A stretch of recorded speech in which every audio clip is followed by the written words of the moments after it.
Algebra जानना है। इसमें क्या है कि वेरिएबल होता है और कांस्टेंट होता है। जैसे कि अभी तक हम पढ़ते आ रहे थे कि जैसे 3 और 2 को जोड़ेंगे तो कितना आएगा, 5 आएगा। अब इसमें एक चीज़ ऐड हो जाएगा, जैसे कि 3x और 2x को जोड़ेंगे तो कितना आएगा, 3x और 2x। ये दोनों के दोनों वेरिएबल है, क्योंकि इसके साथ जो है हम लिटरल फैक्टर, लिटरल टर्म्स लगा दिए हैं। 3x 2x क्या हुआ जोड़ के, 5x आ जाएगा। और क्या हो रहा है यहाँ पर, एक्चुअली एनी न्यूमरल, न्यूमरल यानी कि कोई नंबर, वेरिएबल हम इसके साथ x लगा दिए, कॉम्बिनेशन ऑफ न्यूमरल, मान लेते हैं कि हम ये 5 जोड़ दिए। ये सब एक दूसरे से बिल्कुल कनेक्टेड है, इनके बीच में प्लस या माइनस का साइन हो सकता है। अलजेब्रिक एक्सप्रेशन दो तरीका का होता है, एक न्यूमेरिकल फैक्टर होता है और एक लिटरल फैक्टर होता है। अब है कि मोनोमियल किसको कहते हैं, जब एक ही टर्म होता है तो उसको मोनोमियल कहते हैं। जैसे कि ये मोनोमियल है। बाइनोमियल कब होगा, जैसे कि जब दो टर्म होते हैं। जैसे कि हम मान लेते हैं कि कोई नंबर ले लिए इस तरीके का, 1 2, दो टर्म हुआ तो ये हो गया क्या, बाइनोमियल। और ये हो गया मोनोमियल। मोनोमियल एक टर्म वाला कितना होगा, क्या होगा, मोनोमियल। और दो टर्म वाला क्या होगा, बाइनोमियल। तीन टर्म वाला कितना होगा, ट्राइनोमियल। एक एग्जांपल दो तो ट्राइनोमियल का। जैसे 3x हुआ, 5y हुआ और 5 हुआ, इसमें गिनो 1 2 3, तो ये क्या हो गया, ट्राइनोमियल। याद रहेगा। पोलिनोमियल में नामे से पता चलता है, बहुत सारा रहेगा, कितना हो सकता है। अलजेब्रिक एक्सप्रेशन कंटेनिंग 1 2 3 और any number of term is called polynomial, मतलब बहुत ज़्यादा हो सकता है, 1 2 4 5 कितना भी हो सकता है, कोई दिक्कत। मोनोमियल में कितना होगा, मोनोमियल में बोलो 1, बाइनोमियल में और ट्राइनोमियल में, ट्राइनोमियल में 3 और पोलिनोमियल में बहुत सारा, कितना भी हो सकता है। अब लाइक टर्म्स किसको कहेंगे सो बताना।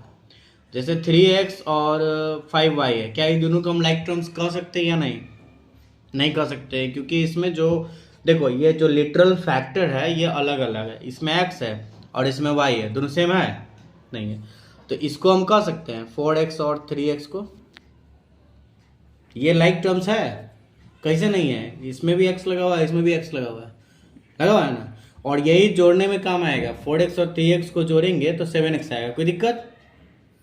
अब अगर कह दे कि 4x और 5y को जोड़ दो तो तुम जोड़ देगा, हाँ, कहीं नहीं जोड़ेगा, क्योंकि दोनों अलग अलग लिटरल फैक्टर है। क्या है, बात समझ आ रहा है, अलग अलग लिटरल फैक्टर है। अब बताओ तो 7x और 9y को जोड़ेगा, नहीं, एगो में x लगा हुआ है, एगो में y लगा हुआ है, कैसे जोड़ देगा, जोड़ देगा। तो किसको जोड़ सकता है, 7x और 3x को, सेम है। 7y और 10y दोनों y रहे तो जोड़ सकते हो, एकदम सेम रहना चाहिए। जो ABCDXYZ जो लगता है ना उसको तुम, अब बताओ इसको जोड़ सकते हो, 4x² और 3xy², इसको जोड़ सकते हो क्या, दोनों लाइक टर्म है, नहीं है, क्योंकि यहाँ देखो x 2 है, यहाँ x 1 है, यहाँ y 1 है और यहाँ y 2 है, नहीं जोड़ सकते हैं। लाइक टर्म्स का मतलब समझ लो कि उसका जो लिटरल फैक्टर है एकदम सेम होना चाहिए। क्या होना चाहिए, सेम होना चाहिए। जैसे एग्जांपल के तौर पे एक और देख लो, क्या 4x और 9y² को जोड़ सकते हो, नहीं, ये लाइक टर्म्स नहीं है, ये लाइक टर्म नहीं है। तो अगर हम ये लिख दें 9y² और 3y², क्या ये लाइक टर्म है, इसको जोड़ा जा सकता है, हाँ, क्योंकि इसमें भी y² है और इसमें भी y² है, कोई दिक्कत। चलो, तो लाइक और अनलाइक समझा। अब जैसे कि कोफिशिएंट पूछेगा तो ये उस दिन बताया था। जैसे मान लो पूछे कि x² का कोफिशिएंट बताओ, तो क्या होगा, कोफिशिएंट जिसका पूछता है उसको छोड़ दो, बच गया, वही होगा तुम्हारा कोफिशिएंट। जैसे यहाँ x² का पूछा जा रहा है तो यहाँ पर कितना हो जाएगा, 3। जैसे हम मान लो 4x² y लिखे और पूछ दिया यहाँ पे क्वेश्चन कि कोफिशिएंट ऑफ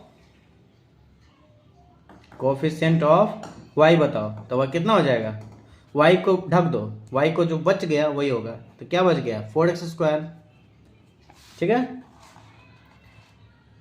हो गया, यही सब तो है। लाइक टर्म अनलाइक टर्म बता ही दिए, कोफिशिएंट बता दिए। अब इसमें से जैसे पूछा जाए कि 7x+3 क्या है, 7x+3 क्या है, तुम्हें बताओ। ये मोनोमियल है, बाइनोमियल है, या ट्राइनोमियल है, या मल्टीनोमियल है, क्या है ये बाइनोमियल 7x+3 क्या है? बाइनोमियल बाइनोमियल है। क्यों? क्योंकि एक और दो टर्म हुआ। फिर इसके बाद जैसे ट्राइनोमियल में कितने टर्म होते हैं? 3 टर्म होते हैं। इसके बाद जैसे पूछा जाए कि यहाँ पे प्रोडक्ट पूछ रहा है एक्सपोनेंट का, तो यहाँ पे पावर 6 है और यहाँ पे पावर 5 है, तो 6 5 जा 30, तो कितना हो जाएगा? 30। अब जैसे कि अब जोड़ना है तो x और यहाँ कह रहा है सम ऑफ x एंड 6। सम का मतलब क्या होता है? ऐड होता है। तो इसको कैसे लिख देंगे? x + 6 q is added to 3p। Sorry होता है, ऐड का मतलब कुछ ही होता है, क्या होता है? जोड़ना। तो q और 3p, q और 3p, कोई दिक्कत? अब यहाँ पे क्या कर रहा है? 9xy को ऐड करना है -5x से, तो इसका ये आंसर हो जाएगा। -3y is subtracted from z, तो z -3y, तो इसका देख लो, यहाँ पर ध्यान से देखना, z से घटाया जाता है, तो z को हम पहले लाए माइनस, और यहाँ पे कितना से? -3y से, तो -3y है। तो एक बात बताओ, z माइनस और माइनस कितना होता है? प्लस। माइनस माइनस प्लस हो जाएगा, तो कितना हो गया? z + 3y। इसे तो समझाए थे ना? चलो ठीक है, एक आध को वैल्यू डालने वाला देख लो। यहाँ पे क्वेश्चन में कह रहा है कि p का वैल्यू निकालो, 7p + 3, 7p + 3 = 8p। ये इक्वेशन टाइप का है, तो ये 8p इधर आएगा, यानी कि 7p + 8p है, तो इधर आएगा तो -8p। ये उधर जाएगा यानी कि -3। 7p से 8p घटेगा तो -p होगा ना, क्योंकि दोनों में बड़ा कौन है? 8, और इसके आगे साइन कौन सा लगा हुआ है? माइनस। अब रहा एक प्लस एक माइनस होता है तो घटाते हैं, तो 8 से 7 घटा तो 1 लिखते नहीं है, और यहाँ -3 ऐसे ही कट गया, तो p का वैल्यू कितना आ गया? 3 आ गया। इस तरीके का और क्वेश्चन तुमको ये पूरा बना के आना है ना? इसको बना लेना, समझ रहे हो बात को? इसको यहाँ से यहाँ तक बना लेना।